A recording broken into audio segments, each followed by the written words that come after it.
Hi, I'm Bob Markovich, Home and Yard Editor for Consumer Reports, and as you can see, we've been hit with plenty of the white stuff here at our Yonkers, New York headquarters. A snowblower can save you time and work over shoveling by hand. I've got Bill Taylor here, who tests snow throwers for Consumer Reports. Now, Bill, aside from the really small electric snow shovels, a single-stage electric snowblower is pretty much where it begins, isn't it?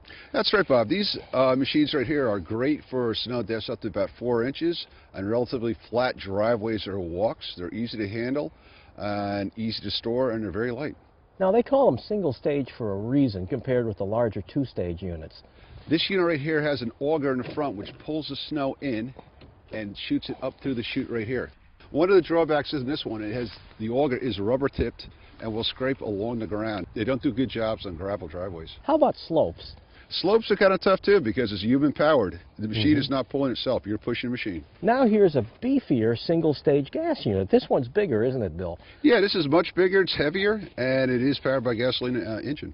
It can also handle higher snowfalls, can it? Yeah, this can handle up to about 8 inches. There are certainly drawbacks to these as well.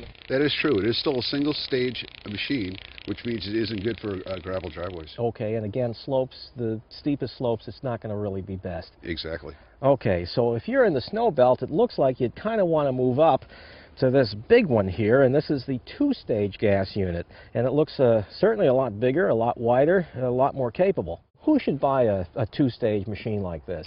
Two-stage machines are great. We have snowfall over 8 inches. As you can see from the size of it, it can remove a lot of snow. Now, the auger's different here. I notice it doesn't have rubber tips, and it really doesn't, it's not contacting the ground the way a single-stage unit does. That's right, Bob. One of the advantages of that is if you do have a gravel driveway, it will not scrape on the gravel and pull it up through the chute. That's a big plus, and of course you've got the driven wheels there. Now, they call them two-stage, and unlike the single-stage, this one has a little something extra to help throw the snow. This machine right here has an auger in front which pulls snow in through the front of the machine, directs it to an impeller in back which shoots it out the chute. Okay, so it's actually getting some extra throwing power out of that. That's exactly right. These machines are very large. They can take up as much room as a lawn tractor, and they're very heavy and sometimes tougher to move. Okay, so that can be an issue if you've got back problems or low arm strength, that kind of thing.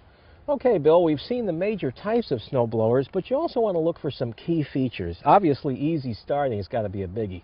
Easy starting is a biggie. Most machines now have electric start, so you don't have to pull the machine. And of course, the electric machines are plug in and you push a switch, so that's really easy. Yes.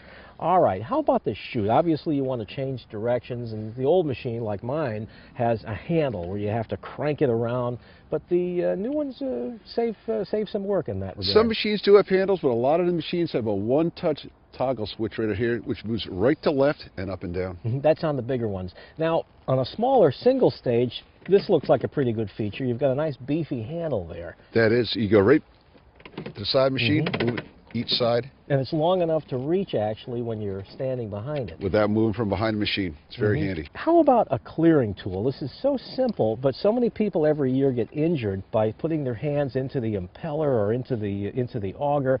A lot of the machines have this. That's right, Bob. These are right in the machines, and it's much easier just to stick this in to clear the chute. Even if you have to use a broom handle, that's better than putting your hands in. That's right, and you should always turn the machine off, too. Thank you, Bill. This is Bob Markovich for Consumer Reports.